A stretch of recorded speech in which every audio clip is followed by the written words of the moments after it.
पास एक रिलेशन दिया हुआ है यहाँ पर, और इस रिलेशन में आप देखेंगे कि एक जो फंक्शनल डिपेंडेंसी है, रिलेशन में हमारे पास ए से लेके एच तक के तो एट्रीब्यूट्स हैं, ठीक है, और फंक्शनल डिपेंडेंसी ये दी हुई है। इसका आपको बताना सबसे पहले कि हमारे पास इसेशनल एट्रीब्यूट्स क्या क्या होंगे। शीतल तुम बताओ बेटा, ये हमारे पास फंक्शनल डिपेंडेंसी है, इसके इसेशनल एट्रीब्यूट क्या क्या होंगे। सर जो जो राइट साइड में नहीं होगा वो हाँ, क्या है वो? डी। Sir D. केवल डी नहीं है, बाकी तो सब चीज है, ठीक है। तो हाँ राइट जी। साइड में हमारे पास यहाँ पे डी नहीं है, ए भी है यहाँ पे, बी सी भी है, बाकी सारे हैं यहाँ से ए से एच तक के हमें सब देखने। जो राइट साइड में नहीं है वो हमारे पास इसेशनल एट्रीब्यूट होता है। इसेशनल एट्रीब्यूट का मतलब ये होता है कि वो एट्रीब्यूट हमारा हर कैंडिडेट की का पार्ट होगा, ठीक है। अब इस इसेशनल एट्रीब्यूट का क्लोजर सेट निकालेंगे। अगर ये क्लोजर सेट हमारे पास हमको दे देता है क्या, रिलेशन दे देता है पूरा, तो यही कैंडिडेट की होगा, नहीं तो इसके ग्रुपिंग बनाएंगे। तो डी का अगर आप यहाँ पे क्लोजर सेट निकालोगे तो डी से हम डी फाइंड कर सकते हैं, और कुछ चीजें निकाल सकते हैं डी से। तो डी देखो आपके लेफ्ट साइड में भी नहीं है, ठीक है। डी आप यहाँ पे देखेंगे लेफ्ट साइड में भी नहीं, जब लेफ्ट साइड में भी नहीं तो और तो कुछ निकलेगा ही नहीं, यहाँ पे फाइंड ही नहीं हो सकता बाकी कुछ। जब फाइंड नहीं होगा तो ये हमारे पास तो, ठीक है। तो अब इसकी ग्रुपिंग करनी पड़ेगी। देखो ग्रुपिंग किस तरीके से करेंगे हम, यहाँ पर आपको ध्यान देना है, जो हमारे पास एट्रीब्यूट दिए हुए हैं टोटल, ठीक है, तो उसके साथ यहाँ पे ग्रुपिंग करेंगे।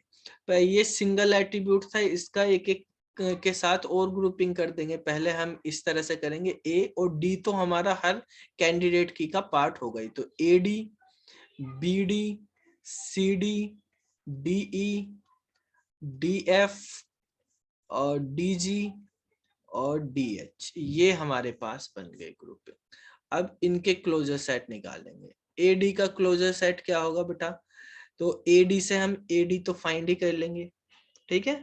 इसके बाद आप देखेंगे ए से आप बीसी को फाइंड कर सकते हो, तो यहाँ पे बीसी और आ गया आपके पास, ठीक है।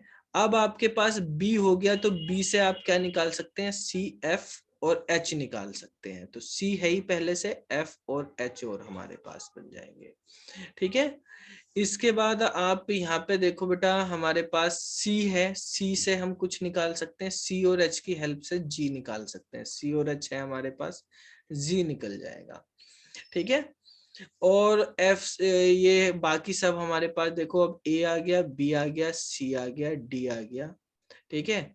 और ई नहीं है, बस एफ जी एच, ई हमारे पास एफ से निकल जाएगा, एफ से हम ई और जी निकाल सकते हैं, ई भी आ गया। तो ये टोटल हमारे पास आर के इक्वल आ गया। अगर किन्हीं एट्रीब्यूट्स का या सेट ऑफ एट्रीब्यूट्स का क्लोजर सेट जो है हमारा रिलेशन के इक्वल होगा, तो ये हमारे पास कैंडिडेट की हो जाएगी। इसका मतलब एडी यहाँ पर हमारे पास क्या है, कैंडिडेट की है। अब एडी जब कैंडिडेट की आ गई, अब सेकंड वाले को देखेंगे, एक कैंडिडेट की तो हमें यहाँ पे मिल गई है, हमारी कैंडिडेट की यहाँ पर हो गई है एडी, ठीक है। दूसरी कैंडिडेट की के लिए हम बीडी को चेक करते हैं, बीडी से हम बीडी फाइंड कर लेंगे, ठीक है। जो हमारे पास पहले से ही है उसकी तो वैल्यू हमें पता ही है। अब बी से हम यहाँ पे सी एफ एच निकाल सकते हैं, सी एफ एच, ठीक है। और आप देखेंगे बेटा यहाँ से जो सी एफ एच आ गया, सी और एच से जी निकल जाएगा, यहाँ से जी फाइंड हो जाएगा, ठीक है।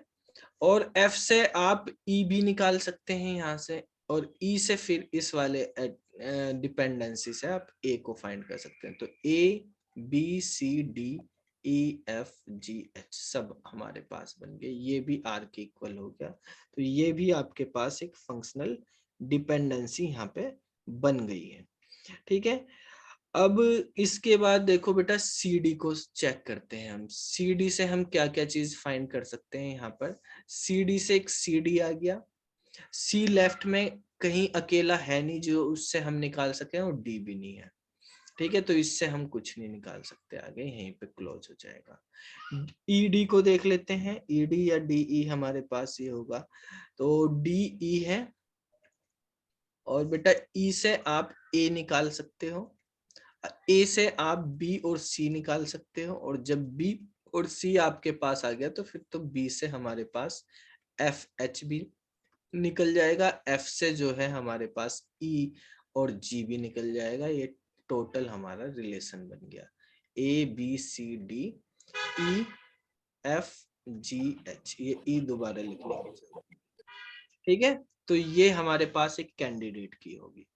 इसके बाद देखो डी दो बार लिखा गया क्या हमारे पास, डी एफ लिखना है यहाँ पे, डी एफ, ठीक है। डी एफ कोड देख लेते हैं बेटा, डी एफ यहाँ पे आ गया, डी तो हमारे पास लेफ्ट में है ही नहीं, एफ है, एफ से ई और जी निकल जाएगा, ई और जी निकल गया, ई से ए बन गया। तो देखो जब डी और ई से हमारा सारा निकल गया है, तो डी और ई यहाँ पर भी आ गए हमारे पास, तो ये सब निकल ही जाएगा, यानी ये भी हमारे पास आर दे देगा। तो ये भी रिलेशन। डी और जी से देखते हैं, डी और जी से डी जी लेफ्ट में कहीं पे नहीं है, तो आगे कुछ नहीं निकलेगा, डी एच भी लेफ्ट में नहीं है, तो इनसे भी कुछ नहीं निकलेगा। तो अब हमारे पास 4 कैंडिडेट की बन गई है बेटा, जो हमारे पास किससे बनी है, दो दो के पेयर लेने से। तो जब हम आगे के पेयर बनाएंगे तो सबसे पहले हमें देखना, डी तो हमारे पास हर कैंडिडेट की का पार्ट होना चाहिए, और अब ये जो डी के साथ बाकी एट्रीब्यूट आए वो नहीं होने चाहिए, नहीं तो सुपर की बन जाएगी। अगर पूरी कैंडिडेट की में कुछ चीज ऐड हो जाएगी तो सुपर की आ जाती है, तो हम ए को कैंसिल कर देंगे, यहाँ से बी को कैंसिल कर देंगे, ई को कैंसिल कर देंगे, एफ को कैंसिल कर देंगे। अब हमारे पास जो बाकी बचे हुए हैं उनसे हमें पेयरिंग करनी होगी, और उनसे पेयरिंग करने के लिए हमारे पास बचे हैं, सी बचा है, डी बचा है, और जी बचा है, एच बचा है। तो पहले हमें 3 की पेयर बनाएंगे, सी डी जी और सी डी एच का बना लेते हैं, और एक हम डी जी एच का बना लेते हैं। ये 3 का पेयर हमारे पास बनेगा। अब सी डी जी से हम क्या निकाल सकते हैं ये हम चेक करेंगे, इनका क्लोजर सेट निकालो, सी डी और जी। देखो लेफ्ट साइड में ना अकेला सी है, ना अकेला डी है, ना अकेला जी है, ठीक है, ना ही ये कॉम्बिनेशन में है, तो कुछ नहीं निकलेगा, और तो ये खत्म। एच में भी कुछ नहीं है, सी डी एच है ही नहीं, अकेले अकेले इससे भी नहीं निकलेगा, और डी जी एच में भी नहीं है कुछ लेफ्ट साइड में, तो ये भी हमारे पास डी जी एच, इनमें से कोई भी कैंडिडेट की नहीं बनी। तो अब चारों का देख लेंगे, चारों में से ही नहीं, ये है ही नहीं लेफ्ट साइड में, ठीक है, जो अकेले में कुछ कर रहे होंगे, या इनके कॉम्बिनेशन से भी कुछ, सी एच से आ रहा है, हाँ इस वाले में सी एच से जी निकल जाएगा, तो इससे सी डी जी एच, अच्छा जी तो पहले से ही है, जी से कुछ होगा ही नहीं, यही आएगा, ठीक है। तो ये भी कैंडिडेट की नहीं, तो आपके पास इसमें 4 ही कैंडिडेट की रहेगी, A D B D E D और एफ डी, ये 4 कैंडिडेट की यहाँ पर बन गई है। तो इसके जो ऑप्शन है हमारे पास 3 4 5 6, ये हमारे पास इसमें फर्स्ट वो सेकंड वाला हो जाएगा 4 कैंडिडेट की का, ठीक है नेहा, इस तरह से कर ले। ठीक है। हाँ सर, 4 ही है। ये वाला करा ही दिया था तुमको उस तरह से, बिट स्टफिंग करा दिया तुमको। अच्छा ये वाले कुछ क्वेश्चन है, इनको समझ लेते हैं। देखो बेटा, ये नेटवर्किंग के क्वेश्चन है हमारे पास, इसमें 2 कंप्यूटर है हमारा ए और बी, इन 2 कंप्यूटर पे ये कहा है कि इन कंप्यूटर के हमारे पास आईपी एड्रेस दिए गए हैं। इन आईपी एड्रेस में आप देखेंगे शुरू के 3 ऑक्टेंट सभी में सेम है, ठीक है, दोनों के आईपी एड्रेस में सेम है। ये हमारे पास 10 एक और 0.105.1, इसमें भी 10.105.1 है, ये चेंजेस है बस, ठीक है यहाँ पर। तो ये हमारे पास दे रखे, and they both use the same net marks, सब नेट मास्क हो या नेट मार्क्स हो वो दे रखा है, एक एन नाम से कोई इसका सब नेट है, ठीक है।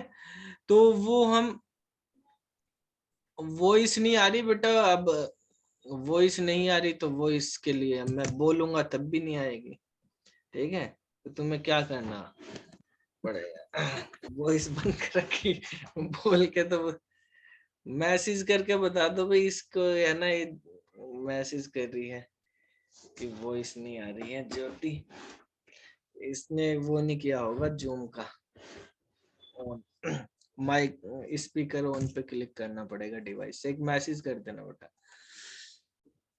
इस तरह से, which of the value of n given should not be used if a and b should belong to the same network. ठीक है, देखो क्वेश्चन को समझो पहले क्या कह रहा है, और अगर आपको क्वेश्चन समझ में आ गया तो इस तरह का कोई भी क्वेश्चन हो आप इजीली कर लोगे। दो सिस्टम दिए हुए हैं, उनके आईपी एड्रेस दिए हुए हैं, ठीक है, और आपसे ये पूछा कि वो दोनों एक नेटवर्क में नहीं होने चाहिए। ठीक है, तो हम कौन सा सबनेट यूज करें। ठीक है, तो हमें सबनेट मार्क्स बताना कि वो एक नेटवर्क में ना हो, अलग अलग में जाए। तो देखो आपको बताया था कि एक, अगर आपने नेटवर्किंग के न्यूमेरिकल क्वेश्चंस हमने काफी कराए हुए, आपने पढ़े होंगे उनको अच्छे से। ठीक है, इनसे बताया था कि अगर आपके पास सबनेट मास्क दे दिया जाता है किसी भी सिस्टम का, राउटर का, ठीक है, तो आप उससे क्या क्या चीज निकाल सकते हैं। आप उस नेटवर्क में कितनी सबनेट आईडी होंगी, कितने टोटल सबनेट बनेंगे, एक सबनेट में कितने हमारे पास होस्ट बनेंगे, ठीक है, ये सारी चीजें निकाल सकते हैं। होस्ट आईडी भी निकाल सकते हैं, फर्स्ट होस्ट की आईडी, लास्ट होस्ट की आईडी, ठीक है, ब्रॉडकास्ट आईडी, सबनेट आईडी, ये सारी चीजें हम फाइंड कर सकते हैं। अब इस क्वेश्चन में हमारे पास दिया हुआ है बेसिकली 10, 105, एक 75 और एक 98, ये हमारे पास यहाँ पे दिया हुआ है। और इसके अकॉर्डिंग हमें देखना है 75 और 98 में कि कौन सा हम सबनेट मास्क यूज करें कि वो एक सबनेट में ना आए। 10, 105 और एक और 75, एक हमारे पास आईपी ये है और दूसरा आईपी 10, 105, एक और 98। 98 है। ठीक है, तो ये हमारे पास दिए हुए बेटा। अब आप ये देखो इसमें कि हमारे पास जो ये वैल्यू दी हुई है, ठीक है, ऑप्शन के अकॉर्डिंग आप सोल्व कर लो। सबसे आसान तो ये है कि उससे आपको पता चल जाएगा इसमें कौन सी नेटवर्क वाला होस्ट है और कौन सा नेटवर्क वाला ऑक्टेंट है और कौन सा होस्ट वाला है। ठीक है, आपको पता होगा कि जो हमारे पास आईपी एड्रेस होते हैं वो दो चीजों से मिलकर बनते हैं, एक नेटवर्क आईडी से, ठीक है, और एक जो है हमारे पास होस्ट आईडी होती है। उनके कॉम्बिनेशन से हमारे पास आईपी एड्रेस बनते हैं। जैसे क्लास ए है तो क्लास ए में फर्स्ट ऑक्टेंट नेटवर्क का होता है, बाकी 3 होस्ट के होते हैं। क्लास बी होती है, उसमें 2 नेटवर्क के होते हैं, 2 होस्ट के होते हैं। क्लास सी होती है, उसमें 3 नेटवर्क होते हैं और एक होस्ट होता है। ठीक है, होस्ट का मतलब है आपका सिस्टम, एक तरह से ये समझ लो। नेटवर्क जो है आपके फिक्स होते हैं, आप चेंज नहीं कर सकते। जो चेंज कर सकते हैं वो आप केवल होस्ट को चेंज कर सकते हैं। ठीक है, तो अब यहाँ पर हमारे पास देखो जो सबनेट मास्क है वो हमें ये बताता है कि ये कौन से नेटवर्क है, इसमें कौन सी होस्ट आईडी है। अब इसमें आप देख रहे हैं जो हमारे पास नेटवर्क होते हैं वो फुली ऑक्यूपाई होते हैं, मतलब उसमें सारे के सारे सबनेट में 1 होते हैं लिखे हुए, 8 की 8 बिट 1 की होती है। तो जो 255 255 255 का मतलब है ये फुल है, ये नेटवर्क है, ये भी नेटवर्क, ये भी नेटवर्क, ये भी नेटवर्क। जो कंप्लीट नहीं है उसमें होस्ट है, ये भी नेटवर्क, ये भी नेटवर्क, ये भी नेटवर्क, ये होस्ट। तो आप देख रहे हैं सभी ऑप्शन में आपके पास 3 नेटवर्क है, एक होस्ट है। ठीक है, तो इसका मतलब हमारे पास ये शुरू के 3 तो फिक्स हो जाएंगे, ये तो हम चेंज ही नहीं कर सकते। हमें जो भी खेल खेलना अब लास्ट वाले पे खेलना है यहाँ पे। ठीक है, ऑप्शन में आपके पास 224, 0, 128 और 192 दिए हुए, इनमें देखना बस यही चेंजेस है। ठीक है, तो देखो यहाँ से हम समझते हैं इन चीजों को। आपके पास जो ऑप्शन दिए हुए हैं सबनेट के, एक ऑप्शन दिया हुआ है आपके पास 224, ठीक है, पूरा लिख लेते हैं पहले। 255, 255, 255, इनके आपको क्वेश्चंस करवाए हुए नेटवर्किंग में 30-40 क्वेश्चन प्रैक्टिस के, उनको अच्छे से आप देख लेना वहां से। 255, और 0 है, एक में 128, एक में 192। ठीक है, देखो इसका मतलब क्या होता है, यहाँ पर हमारे पास 224 का मतलब क्या है, इसमें ये होस्ट है, ये तीनों नेटवर्क है। तो नेटवर्क तो फिक्स है, हमें होस्ट पे काम करना होता है। इसमें हम देखेंगे कितने 1 कितने 0 है। तो यहाँ पे आप 1 2 4 8 16 32 64 अगर आप यहाँ पे लिखेंगे तो ये वाली वैल्यू 128, ये हमारी 192 बन जाएगी। ठीक है, इनको ऐड करके ये 224 240 248 252, जिसको कहीं समझ में ना आवे वो बता देना बेटा। और ये हमारे पास 254 और 255। अब एक 224 करने तो मतलब यहाँ तक 3 1 रखेंगे हम और बाकी 0 होंगे। ठीक है, 0 करना तो 0 का मतलब सारे ही 0 हैं। ठीक है, ये 224 का मतलब है और ये 0 का मतलब है। 128 का मतलब क्या होता है, ये हमारे पास इस तरह से आप लिखते हो। ठीक है, और 192 का मतलब डबल ये हो गया आपके पास। ठीक है, अब देखो यहाँ पर हम पहले एक ऑप्शन को देखेंगे, इसकी बात यहाँ पे ये जो 1 है, 1 आपको बताया 1 नेटवर्क के लिए होते हैं और ये हमारे पास होस्ट के लिए होते हैं। तो इसमें 5 बिट है होस्ट की, 3 बिट है नेटवर्क की। तो होस्ट बिट हमारे पास 5 है।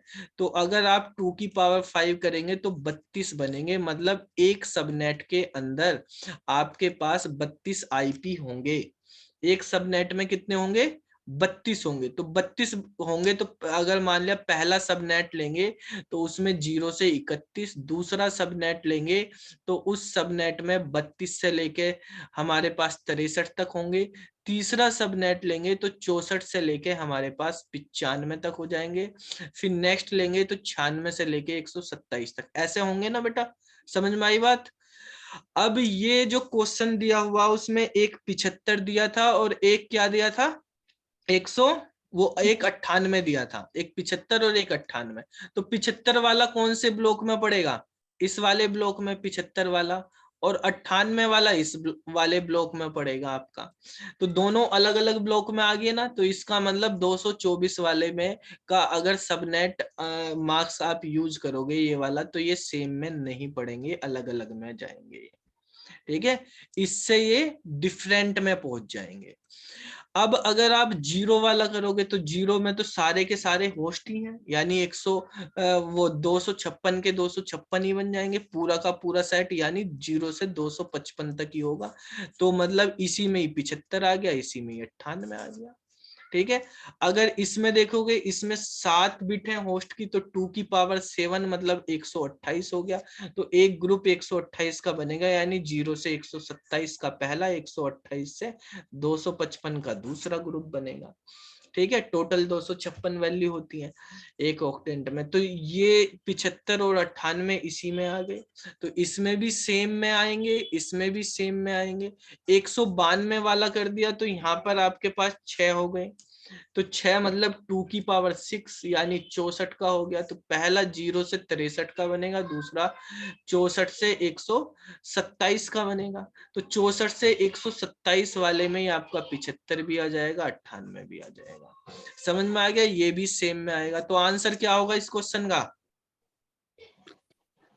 सर ये ऑप्शन। ए ऑप्शन हो जाएगा 224। उसने ये पूछा था कौन सा हम सबनेट यूज करें कि सेम में ना आए।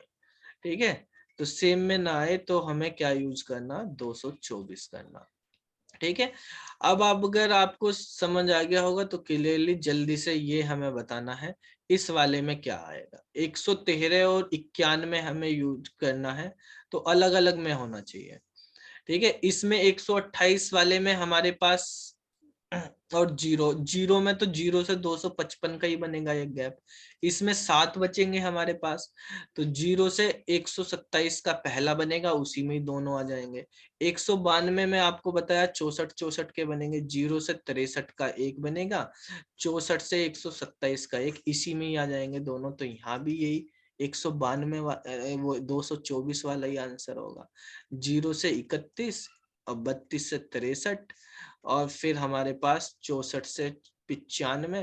तो 64 से 95 वाले में 91 आएगा और 96 से 127 वाले में 113 आएगा। तो इसका आंसर भी 224 होना। ठीक है, समझ में आ गया भाई?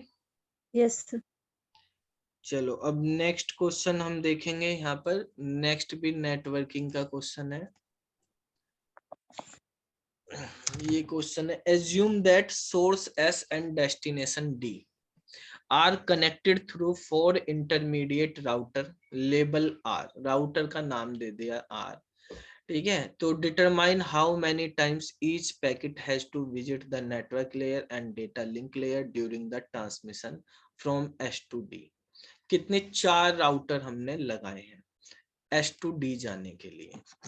ठीक है, तो इसने कहा कि हमारे पास एक लोकेशन है S और एक लोकेशन है D। सोर्स से डेस्टिनेशन पे जाना है हमें, और सोर्स से डेस्टिनेशन पे जाने के लिए हमने यहाँ पे बीच में 4 राउटर लगाए। एक राउटर ये है, दूसरा राउटर इनसे होकर जा रहे हैं, तीसरा और चौथा। तो आपको ये बताना है कि कितनी नेटवर्क लेयर विजिट होंगी और कितनी हमारे पास डेटा लिंक लेयर से पैकेट होकर जाएगा। ठीक है, तो जब सोर्स में जब भी हम डेटा को लिखेंगे, सबसे पहले एप्लीकेशन लेयर पे जा करते हैं सेंड। भाई एप्लीकेशन पे तो डेटा मान लिया मेल ही भेज रहे हैं आप, तो एप्लीकेशन लेयर से आप मेल लिखेंगे जीमेल पे। ठीक है, एप्लीकेशन लेयर के अंदर ही आपके पास क्या हो जाएगी, वहीं पे सेशन होगा, प्रेजेंटेशन होगा, तो यहीं पे प्रेजेंटेशन हुआ, फिर आपका सेशन पे जाएगा डेटा, सेशन के बाद नेटवर्क पे जाएगा, नेटवर्क के बाद डेटा लिंक पे ट्रांसपोर्ट आएगी, पहले session, transport, network, data link और फिजिकल। ये 5 लेयर होती है, वो 7 लेयर होती है यहाँ पे। ठीक है, 7 लेयर आर्किटेक्चर 5 वाला करना तो वो TCP/IP, लेकिन हम OSI के अकॉर्डिंग करते हैं बाय डिफॉल्ट। तो हमें बाकी लेयर से मतलब नहीं, डेटा होते होते नेटवर्क पे आया, हमें क्वेश्चन में नेटवर्क पूछी, नेटवर्क से वो डेटा लिंक पे गया, डेटा लिंक से फिजिकल पे, फिजिकल से वो राउटर पे गया। अब राउटर पे हमारे पास फिजिकल लेयर पे होगा, ये यहाँ पे फिजिकल पे ही पहुंचता है, रिसीवर पे भी, ये सेंडर के फिजिकल से रिसीवर के फिजिकल पे, फिजिकल से यहाँ से ऊपर की साइड चलता है। भाई जब सेंडर है, सेंडर में इधर से टॉप टू बॉटम होता है, ये वाली फर्स्ट वाली हो जाती है, ये वाली लास्ट, और रिसीवर एंड पे फिजिकल लेयर फर्स्ट लेयर बन जाती है। फिजिकल से है वो डेटा लिंक पे जाएगा, डेटा लिंक से नेटवर्क पे जाएगा। ठीक है, नेटवर्क से हमारे पास फिर वो ऊपर जाने की उसे जरूरत नहीं, राउटर की बात हो रही, राउटर की बात है, तो राउटर तो नेटवर्क लेयर पे ही काम करता है, तो राउटर यहीं से नेटवर्क से उसे कहाँ भेज देगा, फिर वो अगली लेयर पे भेज देगा यहीं से। ठीक है, तो यहाँ से हम आगे बढ़ेंगे और फिर दूसरे वाले राउटर पे पहुंचेंगे, तो वापिस से इधर से ही होते हुए इसी राउटर से यहाँ पे आएगा, मतलब डेटा लिंक पे जैसे यहाँ से गया और वापिस होते हुए फिर दूसरे वाले राउटर पे जाएगा। तो ये R1 पहले वाला मान लिया R1 है, दूसरा R2, फिर तीसरा R3, फिर चौथा R4, और लास्ट में D पे पहुंचेगा, और D पे भी फिजिकल में जाएगा, फिजिकल से data link layer, data link से नेटवर्क, नेटवर्क से ट्रांसपोर्ट, ट्रांसपोर्ट से ऐसे ही होता हुआ एप्लीकेशन पे। ठीक है, तो यहाँ पर भी physical, data link layer, network, physical, data link layer और network, physical, data link layer और नेटवर्क, इस तरह से चलता है। ठीक है, तो आप यहाँ पर अब देखेंगे बेटा, जैसे ये फिजिकल पे जाता है, फिजिकल से ये डेटा लिंक पे भी गया, फिर नेटवर्क, फिर नेटवर्क से वापस जब नीचे आएगा तो डेटा लिंक से भी होगा, फिजिकल पे आएगा, फिर इसके फिजिकल पे, फिर यहाँ, फिर यहाँ, यहाँ से यहाँ, यहाँ से यहाँ और यहाँ से यहाँ, इस तरह से जा रहा। तो बताओ आप कितनी बार इसने फिजिकल लेयर, वो डेटा लिंक लेयर पे रहा वो, और कितनी बार जो है वो नेटवर्क लेयर पे जाएगा पैकेट आपका, यहाँ से यहाँ इस तरीके से और होता हुआ यहाँ। तो सबसे पहले नेटवर्क लेयर पे कहाँ आएगा, यहाँ पर फर्स्ट टाइम सेंडर के पास भी नेटवर्क लेयर पे आएगा। ठीक है, और उसके क्या बेटा 10 टाइम्स आएगा डेटा लिंक लेयर पे।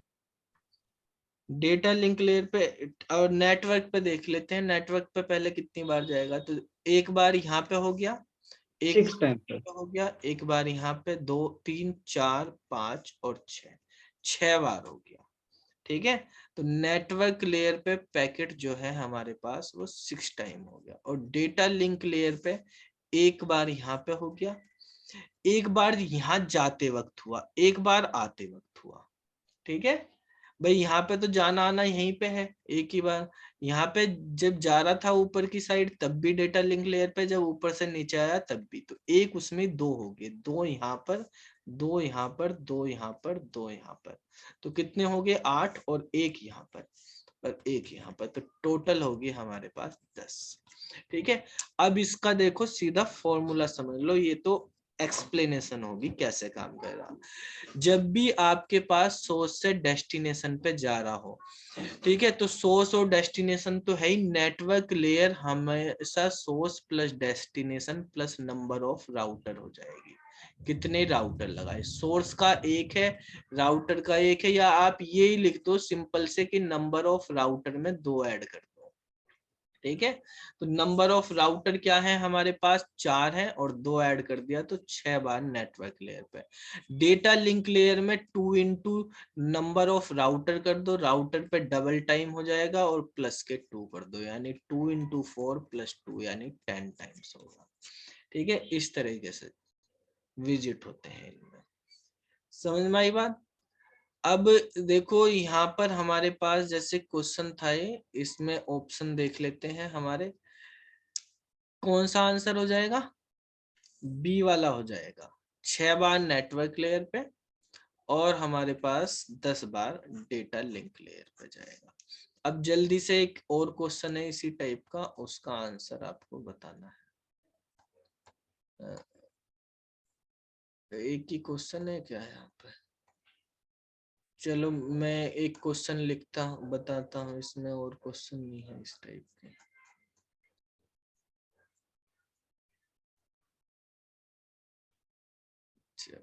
अगर अगर मान लिया बेटा 2 राउटर यूज करेंगे तो क्या आएगा आंसर, 2 राउटर का बताओ। सर 4 नेटवर्क लेयर पे। अच्छा, और डेटा लिंक पे 6 हो जाएगी। 6 हो जाएंगे। Data sir link 8। सर 8।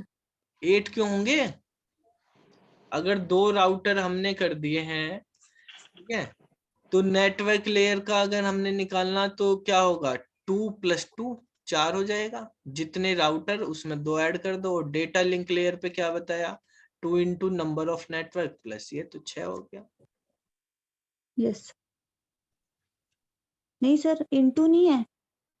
तो इंटू कर तो दिया, 2 इंटू 2 कितना हो, 4 ही तो हो। ठीक है। 2 राउटर है ना बेटा। हाँ जी सर, मैं सर प्लस करी जा रही थी पहले। अच्छा, इसको ज्योति को फिर भी नहीं आई, ज्योति तो है ही नहीं प्लस। चलो,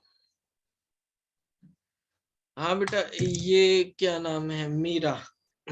एक ये वाला क्वेश्चन था ना, इस क्वेश्चन में आपके में थोड़ी सी लिखने में वो है, इनमें इनमें जो हमारे पास ये बने हुए, इसमें बाद में हमारे पास एक्स वाई जेड, ये पर्टिकुलर एक एक वो है हमारी इंस्ट्रक्शन के नाम है, उसके अकॉर्डिंग हम इस क्वेश्चन को समझते हैं कैसे काम करते हैं।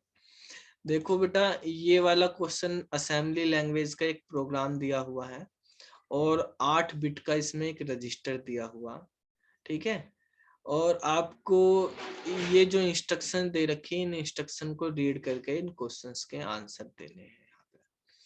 तो सबसे पहले हमारे पास 8 बिट का रजिस्टर है, इसमें हमारे पास कुछ रजिस्टर में उस तरह की चीजें दी हुई हैं, जैसे आर गुल्लू क्या हुआ बेटा, सर, ये बच्चे ने फोन छीन लिया था बीच में।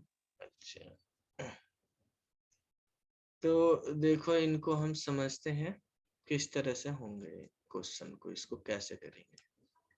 इस क्वेश्चन में बेटा सबसे पहले कुछ चीजों को समझते हैं फ्लैग रजिस्टर 8085 का फ्लैग रजिस्टर पढ़ा आपने, क्या होता है, कितने फ्लैग होते हैं उसमें, पता है किसी को?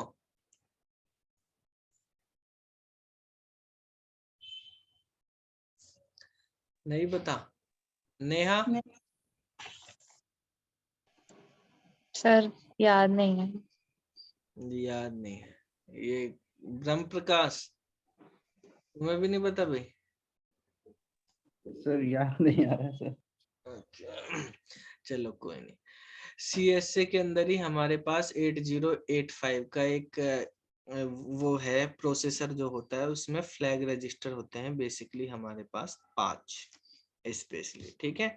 फ्लैग रजिस्टर क्या होता है, फ्लैग रजिस्टर के अगर बारे में बात करें, उसमें फ्लैग बिट्स होती हैं। फ्लैग रजिस्टर एक जनरल पर्पज रजिस्टर होता है, ठीक है, जिसमें हम अर्थमेटिक या लॉजिकल ऑपरेशन परफॉर्म करते हैं। अर्थमेटिक और लॉजिकल ऑपरेशन परफॉर्म करने के लिए कि कैरी आ जाता है, जैसे कैरी फ्लैग होता है, साइन बिट हो गई, ये सब चीज बताने के लिए वो होता है, ठीक है। फ्लैग का मतलब होता है कि आपको इंटीमेट करना कि कब हमारे पास कैरी आया, कब हमारे पास नंबर नेगेटिव हो गया, कब हमारे पास पॉजिटिव हो गया।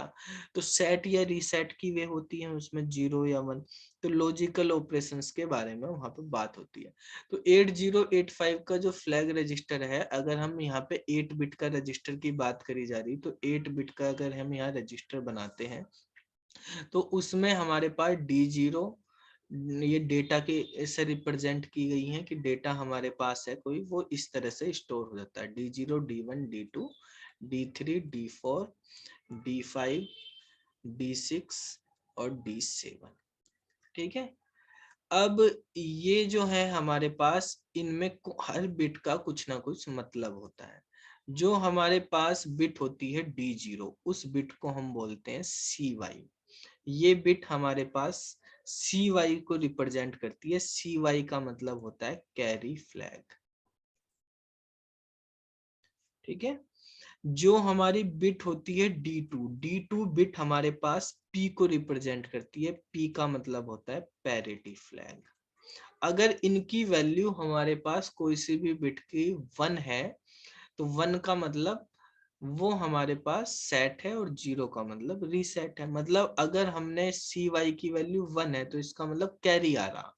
कोई भी आपने प्लस वगैरह किया या मल्टीप्लीकेशन की, तो इसका मतलब कैरी आ गया, अगर इस बिट पे ये है 1। और अगर नहीं है तो मतलब नहीं है कैरी, 0 है तो कैरी नहीं है। ऐसे ही हमारे पास एक D4 बिट होती है, उसको बोलते हैं हम AC। AC मतलब होता है auxiliary carry, auxiliary carry flag, ठीक है। ऑक्सिलरी कैरी फ्लैग जो है बेसिकली BCD नंबर वगैरह में यूज करा जाता है, या जहां रजिस्टर हमारे पास 2 पार्ट में डिवाइड हो जाते हैं। जैसे 32 बिट का मान लिया कोई 2-2 बिट में यूज हो रहे हैं, 16-16 में कर दिया अलग अलग, तो उस तरीके से हम हाफ हाफ पार्ट के बात करते हैं। एक हमारे पास होता है D6Z होता है, Z का मतलब 0 फ्लैग होता है, ठीक है। तो ये तब बताता है 0 फ्लैग, अगर हमारे पास कोई भी हमने अर्थमेटिक या लॉजिकल ऑपरेशन परफॉर्म करा, अगर रिजल्ट 0 आया, तो इसका मतलब वो 0 फ्लैग है। अगर रिजल्ट नॉन जीरो है, तो मतलब 0 फ्लैग हमारे पास सेट नहीं है। 0 कब सेट होगा, जब रिजल्ट 0 आएगा, ठीक है। D7 का मतलब है हमारे पास साइन फ्लैग होता है, S मतलब साइन।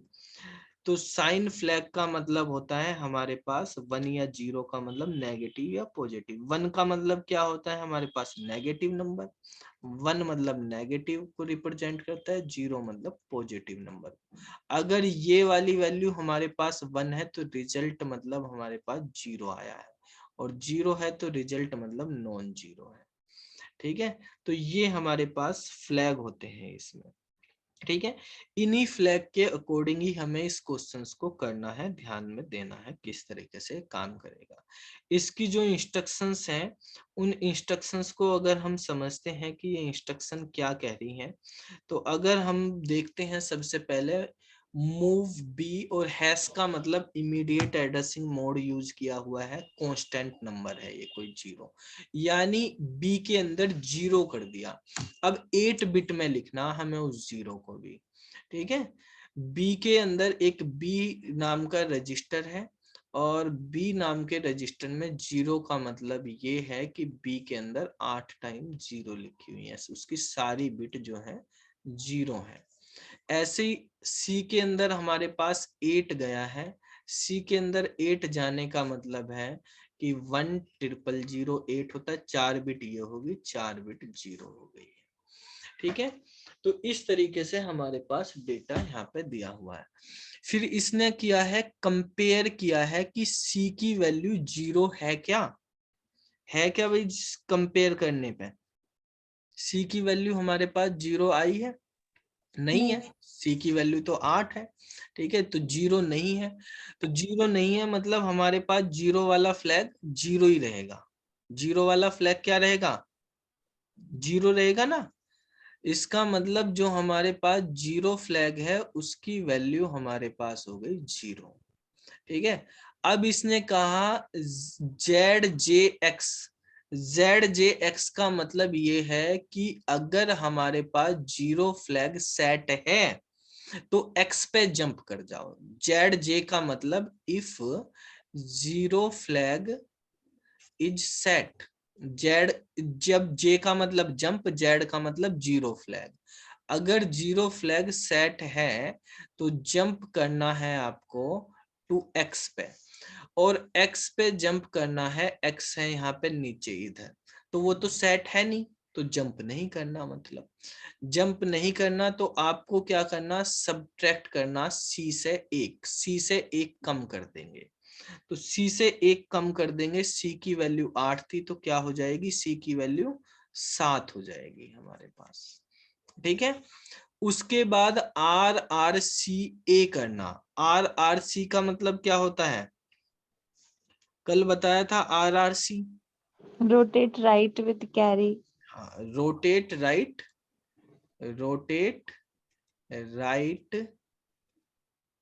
विद कैरी, ठीक है, रोटेट राइट विद कैरी, ठीक है। और कितने बिट करना, बाई 1 बिट, जो 1 लिखा तो 1 बिट, यानी जो हमारे पास ए है उसको करना। अब ए क्या है वो हमें पता नहीं है, तो वो हमें अपने आप कुछ मान लेना है, कोई भी वैल्यू एक ही मान लेते हैं, और उसको रोटेट करना 1 बिट राइट में, और विद कैरी का मतलब कैरी के लिए हमें एक एक्स्ट्रा बिट लेके चलनी है, उसमें जाके रोटेट करना।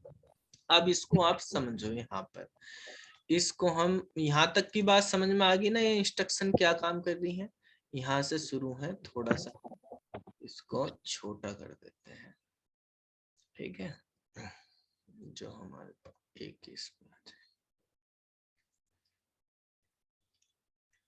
सबसे शुरू में हमारे पास b की वैल्यू ऐसे लिख लेते हैं, पहली लाइन में b की वैल्यू है 0, c की वैल्यू है 8, ठीक है, और हमारे पास 0 की वैल्यू है 0 होगी, ठीक है। अब 0 की वैल्यू 0 है तो मतलब ये वाला कंपेयर वाला तो काम करेगा नहीं हमारे पास। कैरी शुरू में बाय डिफॉल्ट कैरी इनिशियल में क्या होता है, 0 होता है, कैरी बिट इनिशियल में वो हमारे पास 0 है। अब आप यहाँ पे देखेंगे कि हमारे पास जो C की वैल्यू है, A की वैल्यू हम मान लेते हैं कुछ 8 बिट में, A की वैल्यू मान लिया हमारे पास, कुछ भी ले ली हमने, 0 0 0 0 0 1 1 1 इस तरह से ले ली, ठीक है। ये हमारे पास इनिशियल डेटा है, ठीक है, यानी A की वैल्यू मान लिया हमने 7 ले ली, जैसे यहाँ पे। अब जब हम इसको यहाँ पे जाएंगे, अब इस जगह जाएंगे यहाँ पे, तो सब्ट्रैक्ट होगा C की वैल्यू में से एक सब्ट्रैक्ट करना हमें, ठीक है। तो इस तरीके से हमारे पास आगे आगे बढ़ती रहेंगी, और फिर आर आर सी ए करना, यानी B की वैल्यू 0, C की वैल्यू 8, Z की वैल्यू 0, C की ये है कैरी, इसको cy कर देते हैं, कैरी फ्लैग है 0, ठीक है, और हमारे पास जो है सी की वैल्यू अब कितनी हो जाएगी बताओ, क्योंकि z हमारे पास नॉट इक्वल टू 1 नहीं है, तो यहाँ पे जाएगा, सब्ट्रैक्ट करेंगे c को, तो c की वैल्यू कितनी हो गई, 7 हो गई। फिर RRC1 करेंगे, RRC1 का मतलब ये वाली वैल्यू इसको राइट शिफ्ट कर दो, ठीक है, राइट शिफ्ट कर देंगे तो क्या हो जाएगी ये की वैल्यू 0 0 0 0 0 1 1, और ये 1 जो है हमारा कैरी में चला जाएगा, ठीक है, और एक 0 यहाँ पे अब कम रहेगी, तो यहाँ पे एक एक्स्ट्रा 0 आ जाएगी, क्योंकि शुरू में कैरी क्या था, 0 था, जो हमने यहाँ पे कैरी लिया है, कैरी फ्लैग 0, वो वाली चीज यहाँ पे आ जाएगी, और ये वाली चीज यहाँ पे ऐसे ऐसे शिफ्ट हो जाएंगी। ये हमारे पास कैरी की बात हो जाएगी, जो हमारे पास कैरी फ्लैग वगैरह एक तो ये बनी रहा है हमारे पास यहाँ पे कैरी, ये वाला तो टोटल कैरी ये ऑक्सिलरी के लिए बनेगा, जो हमारे पास इस वाले का सी वाले का RRC वाले का जो हमने यानी rotate right shift with carry कर रहे वो वाला। इसके बाद क्या करना, जंप करना है हमें वाई पे, ठीक है, तो y पे जंप कर दो, अगर कैरी हमारे पास 1 हो रहा है, ठीक है, तो करो भाई जंप, y पे जंप करेंगे तो क्या होगा हमारे पास, ऐड करेंगे b में 1, तो b की वैल्यू शुरू में 0 थी, एक ऐड करने पे b की वैल्यू हो गई हमारे पास 1, ठीक है। अब नेक्स्ट पे क्या करेंगे, फिर जंप z लिखा हुआ, तो जंप z का मतलब हमारे पास वापिस से हम z पे यहाँ पे आ गए, इधर यहाँ से यहाँ पे, फिर कंपेयर करेंगे c को, तो b की वैल्यू अब हमारे पास 1 है, ठीक है, c की वैल्यू अब हमारे पास 7 है, z की वैल्यू c को कंपेयर करें भाई, 0 है क्या c की वैल्यू, नहीं है, 7 है, ठीक है, तो z अब भी 0 ही रहेगा, ठीक है, cy की वैल्यू कितनी हो गई, cy हमारे पास 0 ही रहेगा, ठीक है, तो ये हमारे पास इसी तरह से यूज करेंगे, इसकी अभी हमें कोई जरूरत भी नहीं, हमें तो बेसिकली इस वाले फ्लैग की जरूरत है, वहां पे तो उसका यूज ही नहीं हो रहा है, ठीक है। तो अब हमें यहाँ पे a की वैल्यू को फिर से राइट शिफ्ट कर दो, c की वैल्यू घटाओ, पहले c की वैल्यू घटा दी, कितनी होगी बेटा 6 होगी, और a की वैल्यू कितनी हो जाएगी, ये वाला 1 यहाँ पे चला जाएगा, यहाँ पे आ गया, और ये हमारे पास इस तरह से हो गया 2 2 4 2 6, 2 2 4 2 6, और यहाँ पे 1 और लास्ट में भी 1, ठीक है, इस तरह से हो गया। इसके बाद b की वैल्यू होगी आपके पास 2, फिर b की वैल्यू 2 है, c की वैल्यू आपके पास 6 हो गई है, z की वैल्यू अब भी 0 है, ठीक है, और फिर हमारे पास एक कम होगी, तो c की वैल्यू कितनी हो जाएगी, 5 हो जाएगी, फिर शिफ्ट करो इसको, तो यहाँ पे 1 1 फिर 6 टाइम 0, ठीक है, और फिर यहाँ पे लास्ट वाला 1 ये इधर आ जाएगा, और b की वैल्यू हो जाएगी 3, ठीक है। फिर से हम यहाँ पे जाएंगे, b की वैल्यू अब हमारे पास 3 है, c की वैल्यू 5 है, z की वैल्यू 0 है, c की वैल्यू कम होकर 4 हो जाएगी, a की वैल्यू क्या हो जाएगी, ये इधर आ जाएगा, यहाँ पे 111 हो जाएगा, और ये यहाँ पे 5 0 और 1 0 यहाँ कैरी में पहुंच जाएगी। अब देखो ये कह रहा अगर कैरी हमारे पास, ठीक है, सेट हो गया, यहाँ पे जंप करना कैरी पे, कैरी अगर सेट है तभी जंप करना, अब कैरी सेट नहीं है, यहाँ पे 1 था, यहाँ पे 1 था, यहाँ पे था, तो जंप कर रहे थे, लेकिन अब तो ये 0 हो गया कैरी, जब कैरी 0 हो गया तो अब ये यहाँ से यहाँ पे नहीं जाएगा, अब ये यहाँ से यहीं पे आएगा, जंप नहीं करेगा, तो जंप जेड यहीं से कर देगा, मतलब बी में इंक्रीमेंट होना बंद हो जाएगा, ठीक है। तो अब हर बार आप ऐसे ही करते जाएंगे जब तक सी की वैल्यू हमारे पास क्या है, नॉन जीरो है, जैसे ही सी की वैल्यू 0 हो जाएगी तो ये भी जंप करना बंद कर देगा, एक्स पे पहुंच जाएंगे बिल्कुल बाहर, ठीक है, जैसे ही सी की वैल्यू 0 हो जाएगी। तो बेटा इसी तरह से ये चलता रहेगा, और आगे जब हमें ये है देखो 5 नंबर पे ये आ रहा, जब 6 नंबर करेंगे हम, तो सी की वैल्यू को ही देख लो, बेसिकली 6 नंबर करने पे 0 1 1 1 4 डिजिट होगी, और 4 0 यहाँ पे होगी, ये कैरी का, ठीक है, वो 4 होगी सी की वैल्यू, कम होती जा रही है ना, ऐसे ही बढ़ाएंगे यहाँ पे तो पी की वैल्यू नहीं बढ़ेगी अब कभी।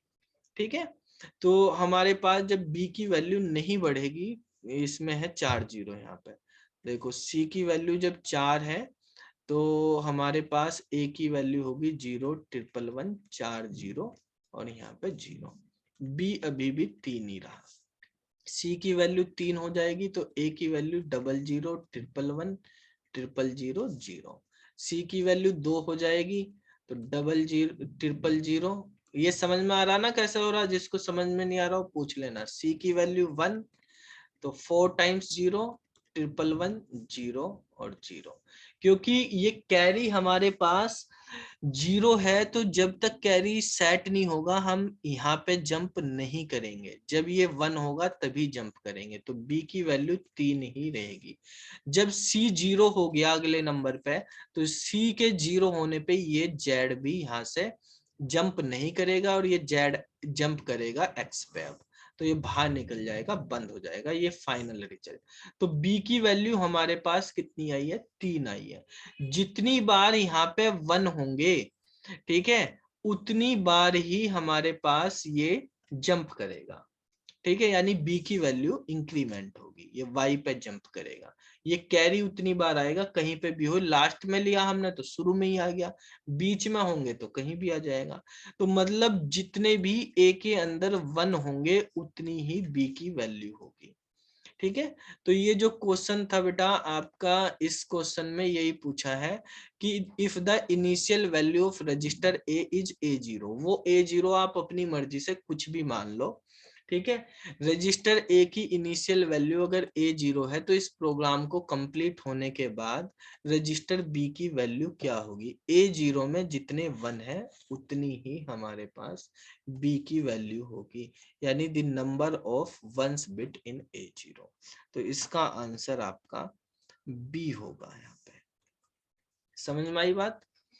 अब देखो नेक्स्ट वाला इसी पे क्वेश्चन ये है, which of the following instruction when inserted at location x, यानी ये x वाला खाली छोड़ा हुआ है, इससे रिलेटेड एक क्वेश्चन और है इसमें।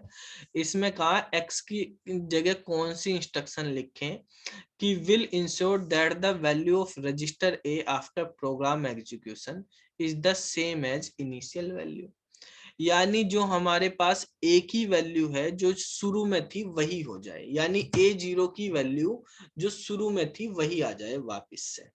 तो x की जगह क्या लिखें?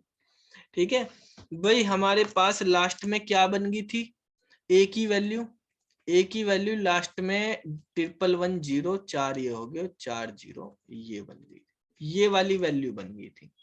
ठीक है, और यहाँ पे हमारे पास कैरी वाला 0 था। अब इसको वापस से हमें यही वाली वैल्यू बनानी जो इनिशियल में ये ली थी हमने।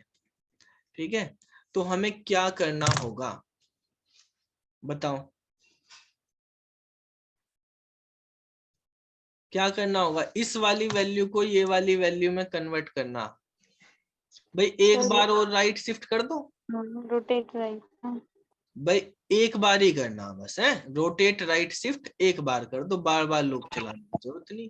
तो यही आ जाएगी, तो यही कर देंगे, rotate right shift with carry.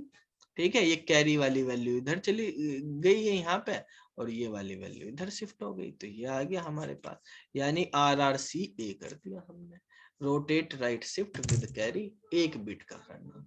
समझ में आ गया मीरा?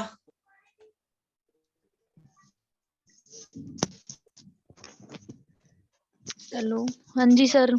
सर वैसे दोबारा देखना पड़ेगा एक बार फिर से, रिकॉर्डिंग हुई है ना सर इसकी? हाँ रिकॉर्डिंग हो रही, देख लेंगे। चलो नेक्स्ट क्वेश्चन समझते हैं। इसमें कहा है which of the following cable is not affected by electromagnetic disturbance. ये इतना आसान क्वेश्चन वर्षा, इसमें क्या समझ में नहीं आया तुम्हें?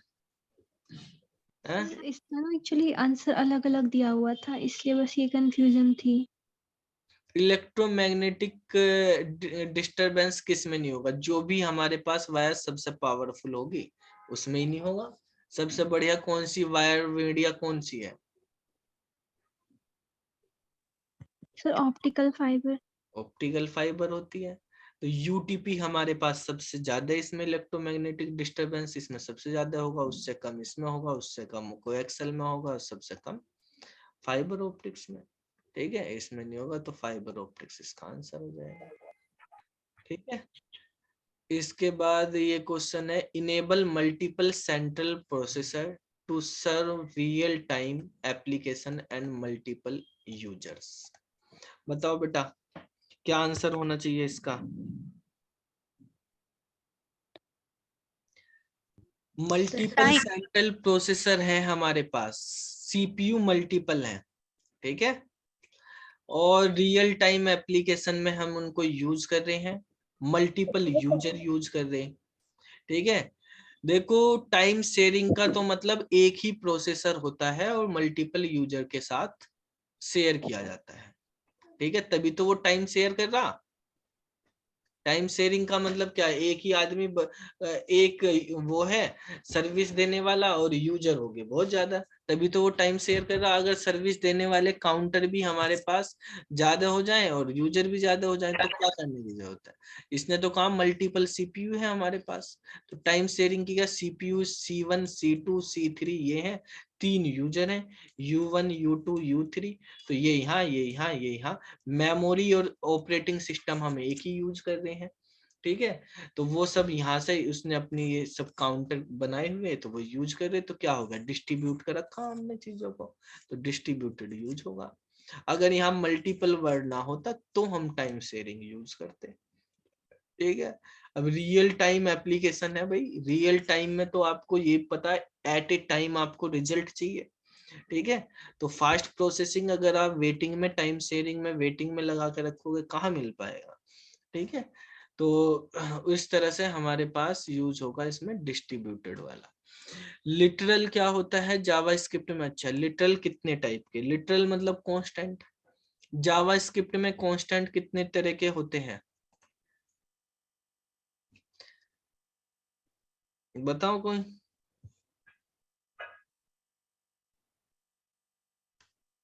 नहीं पता? सर चार चार होना चाहिए ना इसका, क्योंकि पीछे तो 5 ही दिया हुआ था। बेटा मतलब पीछे का, मतलब अच्छा जो ये आंसर की एक है। तो हमारे पास होता है नंबर लिटरल, ठीक है, एक होता है नंबर। भाई जावा स्क्रिप्ट में इंटीजर या फ्लोट अलग अलग नहीं होते, उसी में ही आ जाते हैं नंबर में ही। एक होता है स्ट्रिंग, स्ट्रिंग में ही कैरेक्टर होता है, स्ट्रिंग में ही स्ट्रिंग होती है। ठीक है, नंबर हो गए हमारे पास, स्ट्रिंग हो गई। एक होता है बुलियन टाइप का, ठीक है, 0 और 1 ट्रू फॉल्स करने के लिए बुलियन का यूज करते हैं। एक नल होता है, उसके अंदर नल वैल्यू हम रिप्रेजेंट करते हैं। ठीक है, तो ये हमारे पास बेसिकली लिटरल होते हैं। बाकी तो फिर इनसे बनाए, लिटरल मतलब वेरिएबल नहीं हो, जो डायरेक्ट वैल्यू हो। ठीक है, बाकी तो आप एरे बनाते हैं, फंक्शन बनाते हैं, तो वो वेरिएबल के थ्रू वहां पे इनका यूज करके बनाए जाते हैं। भाई एरे बना रहे हो, अनडिफाइंड भी तो होता है। क्या? अनडिफाइंड। हाँ, तो अनडिफाइन होता है हमारे पास, नल भी होता है एक, अनडिफाइन भी होता है। तो अनडिफाइन जो है हमारे पास जब तक हम कोई भी वैल्यू डिफाइन नहीं करते हैं, ठीक है, तो अनडिफाइन असाइन नहीं किया जा सकता लेकिन किसी को। ठीक है भाई, वो अनअसाइन है कि जब तक असाइन नहीं की गई तो वो हमारे पास रिजल्ट में आता है, वो आप इक्वल टू में नहीं डाल सकते किसी को असाइन, कि कोई वेरिएबल है a इक्वल टू अनडिफाइन लिख दिया, वो नहीं चलेगा हमारे पास। ठीक है, a इक्वल टू नल चल जाएगा, a इक्वल टू बुलियन की कोई वैल्यू ट्रू फॉल्स में आप ले सकते हैं, स्ट्रिंग की वैल्यू ले सकते हैं। तो मेनली हम ये 4 का यूज करते हैं, ठीक है, जो असाइनमेंट में करते हैं। ये बेटा दो को जो हमारे पास MS वर्ड का दिया हुआ है कि शॉर्टकट की ब्लैंक पेज बनाने के लिए, तो ब्लैंक पेज बनाने के लिए शॉर्टकट की क्या यूज करते हैं, इसके लिए आप ये समझो। देखो शॉर्टकट की वैसे तो कंट्रोल एंटर होती है ब्लैंक पेज में। ठीक है, हम यहाँ पे एक वर्ड की फाइल ओपन कर लेते हैं। कंट्रोल एंटर के थ्रू आप शॉर्टकट कर सकते हैं। कंट्रोल एंटर जैसे ही हमने किया, देखो एक नया पेज बन के आ गया। आप यहाँ पर इक्वल टू RAND लगाएंगे, एंटर करेंगे ये फंक्शन। अभी यहाँ पे आप देख रहे 2 पेज हैं, अगर मैं इस जगह क्लिक करके कंट्रोल एंटर करूंगा तो 3 पेज बन गए। यहाँ से आगे का अगले पेज पे चला गया, ये पेज ब्रेक हो जाते हैं। ठीक है, नया पेज क्रिएट हो जाता है। अब ये चीजें आपको कंट्रोल के थ्रू नहीं करनी, जो शॉर्टकट की है। आपको मान लिया शॉर्टकट की नहीं पता, MS ऑफिस में सभी के लिए है, पूरी विंडो में ही होता है। अगर आपको शॉर्टकट की नहीं पता और आपके पास माउस कीबोर्ड जो है, आपको कीबोर्ड से ही करना, माउस नहीं है आपके पास, ठीक है, और शॉर्टकट की आपको पता नहीं, तो आप ओल्ट दबा दो। तो ओल्ट दबाने से देखो ऊपर सबके कुछ सिंबल आ गए हैं, जैसे ऑफिस बटन पे फाइल, होम पे H, इंसर्ट पे N, पेज लेआउट पे P, ये सब लिखे आ रहे। ठीक है, तो जो हमारे पास जो न्यू पेज बनाने का होता है वो इंसर्ट में होता है। इंसर्ट में जाने के लिए N दबाना पड़ेगा, तो ओल्ट के बाद आपने N दबाया तो इंसर्ट में। ठीक है, तो ब्लैंक पेज इंसर्ट करने के लिए दूसरे नंबर पे लिखा हुआ है NP, लिखा हुआ है, ये आप देख रहे हैं यहाँ पे, ये वाला है NP, ये ब्लैंक पेज। ठीक है, तो आप यहाँ से जैसे ही जहां भी हमारा कर्सर होगा, ओल्ट के साथ आपने N दबाया और फिर NP आ गया, फिर आप NP दबाएंगे तो देखो ये हो गया। ठीक है, तो पेज जो है हमारे पास इंसर्ट हो गया नया। तो इस तरह से हमारे पास इसका आंसर हो जाएगा Alt + N + NP, यानी C वाला आंसर हो जाएगा। ठीक है, इस क्वेश्चन को देखते हैं। इसमें कहा है कि how many gates would be required to implement the following boolean expression after simplification. चलो भाई सिंप्लीफिकेशन कर लो पहले, तो इसको सिंप्लीफाई करेंगे हम इसको, तो क्या होगा हमारे पास, इन दोनों में तो सेम ही चीज लिखी हुई है, कॉमन ले लो, तो ये A' + AB बचेगा, और ये C' D' + C' D और प्लस AB' C'। इस पूरी टर्म का कॉम्प्लीमेंट इसमें, तो कॉम्प्लीमेंट को हटा देते हैं। इन दोनों में से C' कॉमन ले लेंगे तो D + D' क्या बचेगा, 1, तो ये खाली C' लिख दें इसको, और ये हो गया A' + B, और ये हो गया C' + AB' C'। इनको अगर करेंगे तो A' C' + B C' + AB' C'। तो A' C' यहाँ पर है हमारे पास, और B C' यहाँ पर है। इन सब में से C' कॉमन आ गया। ठीक है, अच्छा वैसे ही ले लेते चलो, तो A' + B + के AB' ये बच गया। तो देखो इस वाली पूरी टर्म का कॉम्प्लीमेंट इसमें है, तो ये वाली टर्म खत्म। तो A' + B + B', तो B + B' क्या हो गया, 1 सर। तो C' A' + 1, A' + 1 क्या होगा, 1 1 होगा, तो C' बच गया। तो C' को इम्प्लीमेंट करना कितने गेट चाहिए, 1 एक गेट लगा दो बस, C' आ गया, तो 1 गेट लगेगा इसमें यहाँ पे। ठीक है, चलो negative number can't be represent. Negative number को आप कैसे रिप्रेजेंट कर सकते हो, साइन मैग्नीट्यूड से कर सकते हैं क्या, यस सर। Yes sir. कर सकते हैं भाई। जीरो का मतलब जो MSB होती है, MSB अगर 0 है तो पॉजिटिव, और 1 है तो नेगेटिव। वंस कॉम्प्लीमेंट से भी कर सकते हैं। यस ठीक सर। है, पॉजिटिव का वंस कॉम्प्लीमेंट कर दो, नेगेटिव बन जाता है। टूज कॉम्प्लीमेंट से भी कर सकते हैं, तो सबसे कर सकते हैं। इसने कहा किससे नहीं कर सकते, कांट बी रिप्रेजेंट, तो किसी सबसे कर सकते हैं, नन ऑफ दीज हो जाएगा आंसर। ठीक है, कंफ्यूजन इसमें तुम्हें यही हो रहा होगा, कांट नहीं ध्यान दिया होगा इसमें, नहीं कांट सर, एक्चुअली ना जैसे मैंने नेट पे देखा था इसको वेरीफाई करने के लिए, तो एक जगह तो लिखा था टूज कॉम्प्लीमेंट, एक जगह लिखा था नन ऑफ दीज, तो मुझे ये था कि ऐसे कैसे टूज कॉम्प्लीमेंट क्यों लिखा है। टूज इसलिए मैंने कॉम्प्लीमेंट तो कर बाय दिया। डिफॉल्ट हम जो होते हैं सब क्वेश्चन टूज से ही हाँ करते हैं। सर, हाँ वही। नन ऑफ दीज चलो ये वाले क्वेश्चन है, इनको टूज कॉम्प्लीमेंट से हमें सब्ट्रैक्ट करना है। ठीक है, तो टूज कॉम्प्लीमेंट से सब्ट्रैक्ट करेंगे और बताना है आपको क्या आएगा, यानी फ्रॉम इसमें से ये वाला माइनस करना है। ठीक है, तो देखो जब इसमें से ये वाला माइनस करेंगे तो ये पता नेगेटिव नंबर है ना, 1 आ रहा है यहाँ पे, 2 2 4 2 6 और एक 7 है। पहले तो ये देख लो, इधर 2 2 4 2 6 ही है, 8 बिट में रखना हमें, तो पहले तो 8 बिट बना लो इनकी। तो ये वाला नंबर 0 ये हो गया 1 1 0 0 1, 8 बिट ये हो गई। इस वाले नंबर की 8 बिट होंगी 0, ये है नंबर 0 1 0 1 1 0, 3 3 6 और 2 बिट, ये तो पॉजिटिव नंबर ही होंगे दोनों। ठीक है, बताओ बेटा ये क्या लिखा हुआ है नंबर, 1 2 4 8 16 32 64, तो ये हो गया 80 8 88 89 हो गया ये। ठीक है, 89 ये हो गया, 1 2 4 8 16 16, ये 22 हो गया। 89 में से 22 माइनस कर दो, कितना हो गया 67। ठीक है, इसमें से ये माइनस करना, तो ये हमारे पास 67 आ गया। अब 67 का बाइनरी देख लो इसमें, ये हमने 8 बिट में क्यों लिखे, पहले ये भी ध्यान दे लेना, साथ में ही क्यों नहीं रहने दिया इसको, क्योंकि सारे ऑप्शन आपके 8 बिट में ही है। ठीक है, और बाय डिफॉल्ट हम 8 बिट में यूज करते हैं रजिस्टर यहाँ पे। तो जब हमारे पास ये 8 बिट में 67 को कैसे लिखेंगे हम, 1 2 4 8 16, ये दोनों तो होंगे ही नहीं क्योंकि ओड नंबर है, इन दोनों में से ही कोई होगा। 1 2 4 8 16 64, वो 32 और 64, तो 64 और 2 और 1। ठीक है, ये 128 वाला 0, ये 0 0 0 0 1 1, ये वाला आंसर हो जाएगा डी।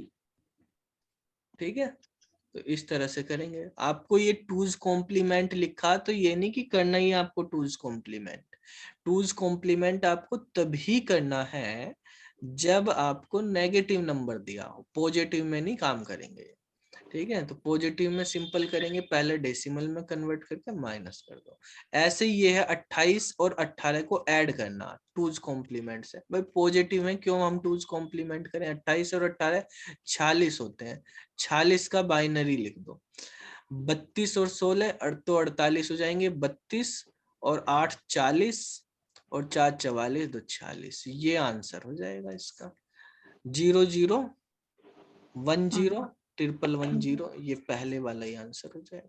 सर जो 18 वाला क्वेश्चन है उसमें जो फ्रॉम में लिखी है वैल्यू हाँ। वो 7 बिट में है, अगर वो 8 बिट में होती और MSB 1 होती तब तो उसको फिर 2's कॉम्प्लीमेंट लेते ना, क्योंकि अगर वो तब वो नेगेटिव नंबर होता। बिल्कुल, फिर लेते हैं। ठीक है सर।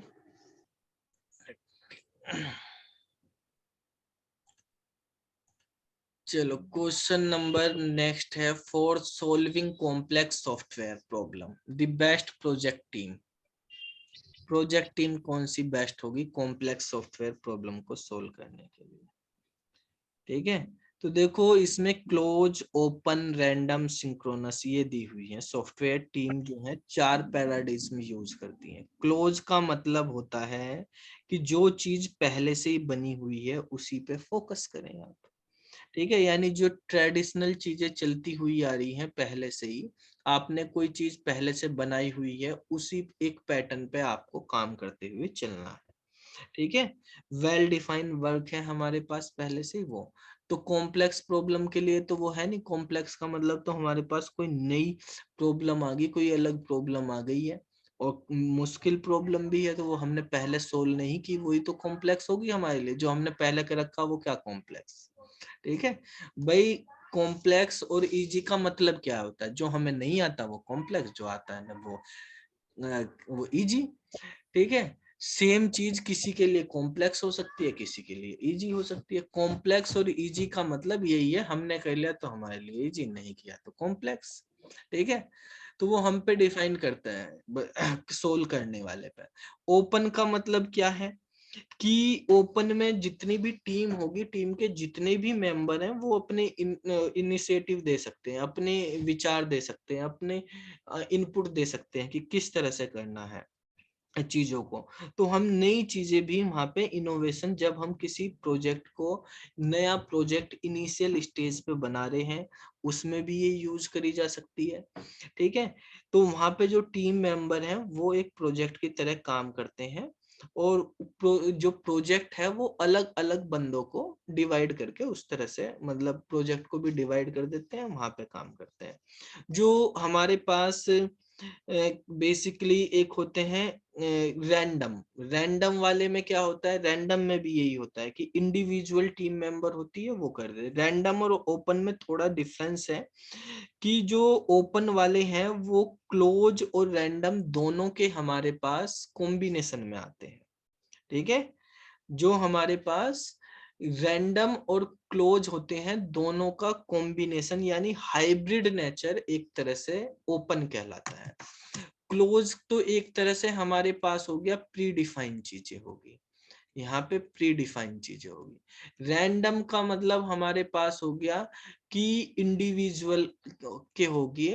ठीक है, और आप इसमें इनिशियल स्टेज पे भी स्टार्ट कर सकते हो, इनिशियल से मतलब इंडिविजुअल के इनपुट लिए आपने, और एक नई चीजें आप बना सकते हो उसमें। ठीक है, तो वो हम रैंडम में कर सकते हैं, जैसे हमारे पास कोई भी न्यू इन्वेंशन करना है, आपको इनोवेशन करना है। और ओपन जो है इन दोनों का कॉम्बिनेशन है एक तरह से, मतलब हाइब्रिड फॉर्म है ऑफ ओपन एंड क्लोज। मतलब जो आपके पास पहले से एक्सपीरियंस है उसका भी यूज करोगे और नई चीजों का भी आप उसमें इन्वेंशन करोगे। ठीक है, तो वो हो गया। सिंक्रोनस का मतलब क्या होता है? ठीक है, सिंक्रोनस का मतलब होता है कि हमारे पास सिंक्रोनाइज कर दिया चीजों को, उसमें जो इंडिविजुअल बंदों को चीजें डिस्ट्रीब्यूट करी जाएंगे, उनके बीच में कम्युनिकेशन जो है आउटसाइड से बहुत कम होगा। ठीक है, तो उनको एक नेटवर्क की तरह वो काम कर रहे हैं, लेकिन आउटसाइड वो नहीं होता, उसमें कम्युनिकेशन नहीं होता। तो अगर हम बात करते हैं कॉम्प्लेक्स प्रॉब्लम की, तो कॉम्प्लेक्स प्रॉब्लम ओपन पैराडिज्म के बेस पे हम सोल्व करते हैं। उसमें प्री डिफाइन भी होंगे और इंडिविजुअल, मतलब हाइब्रिड होगा, उसमें क्लोज और रैंडम का कॉम्बिनेशन होता है, तो वो हमारे पास ओपन होता है। सिंक्रोनस का मतलब आपको बताया कि टीम मेंबर जो होंगे वो हमारे पास क्या होंगे, जो प्रॉब्लम है उसको छोटे छोटे पार्ट में आप डिवाइड करके उनको दे देंगे, और उनके बीच में जो कम्युनिकेशन है वो इतना नहीं होगा। इस तरह से प्रॉब्लम को सोल्व करा जाएगा जो एक दूसरे पे ज्यादा डिपेंडेंट ना हो। ठीक है, तो उस तरह की प्रॉब्लम वहां पे सोल्व करी जाती है उसके अंदर। ठीक है, तो ये हमारे पास इसका आंसर ओपन पैराडिज्म होगा। यहाँ पे समझ में आई चीजें? ये वाली पीडीएफ में आपको इसमें से बाकी के भी डाउट थे शेयर कर दूंगा, आप वहां पे देख लेना, इसी में ऐप में डाल देंगे उसमें से। और बाकी कुछ क्वेश्चंस बचे हुए हैं वो फिर कल करते हैं आगे के क्वेश्चंस। सर रिसोर्स वाला करा दो, नेक्स्ट क्वेश्चन जो है एक। नेक्स्ट क्वेश्चन, अच्छा ये वाला, अच्छा ये है बेटा, देखो इसमें प्रोसेस दिए हुए हैं, 4 प्रोसेस हैं हमारे पास, और 4 प्रोसेस में आपको दिया हुआ 2 यूनिट चाहिए हर प्रोसेस को। ठीक है, P1 P2 P3 P4 4 process दिए गए हैं, तो आपको ये बताना कि इसमें डेडलॉक आएगा या नहीं आएगा। तो देखो सबसे पहले जैसे ये है P1, P1 को रिक्वायरमेंट है R1 की। R1 क्या खाली है? कोई नहीं है, तो इसे नहीं मिलेगा।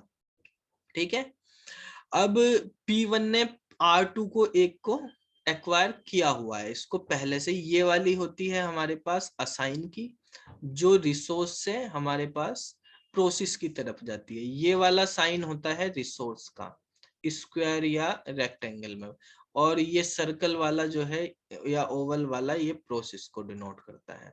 अगर हमारे पास स्क्वायर में मल्टीपल डॉट लगे हुए हैं तो इसको बोलते हैं मल्टी इंस्टांस रिसोर्स।